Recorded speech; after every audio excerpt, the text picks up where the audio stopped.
Hi friends, Caitlin here with Sass and Stitch Crochet, and today I'll be walking you through how to make the magic knot. This is my go-to method for attaching a new strand onto my crochet project. I normally only use this with same color to same color attachments. I don't use two different colors, but for the sake of the tutorial, using two colors will help you see it more clear. So that's what I'm doing here today. So basically the magic knot is simply just tying a knot with one strand onto the other strand and vice versa. So I'm going to be tying a simple single knot with the red strand onto the orange, and I'll tie a simple single knot with the orange strand onto the red. So I'll start with the red to the orange. I'm going to just run my red strand under my orange, and I'm just going to tie a simple single knot, just like you would with any other thing you're tying a single knot with.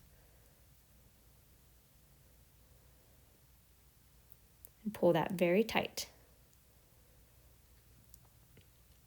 And I always want to alternate how I'm laying out my colors. So I'm going to bring my red back down here to where my orange tail is, and now I'm going to use my orange tail to tie a knot onto the red strand.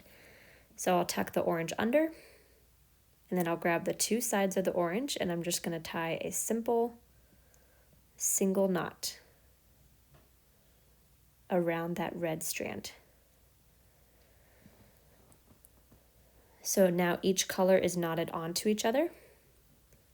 And now we're going to pull the long parts of our yarn. We're going to pull those until the two knots come together. Pull very, very tight as you can.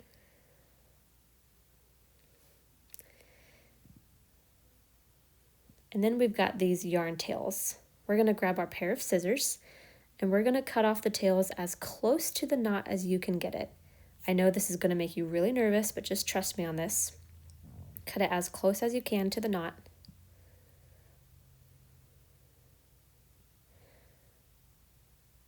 And then pull very tight again. And you can see that my knot is holding secure. My strands are not slipping at all. And I have a very, very solid, secure attachment between these two strands. So hopefully this method will boost your confidence in introducing a new strand to your work. Thanks for watching and have a great day.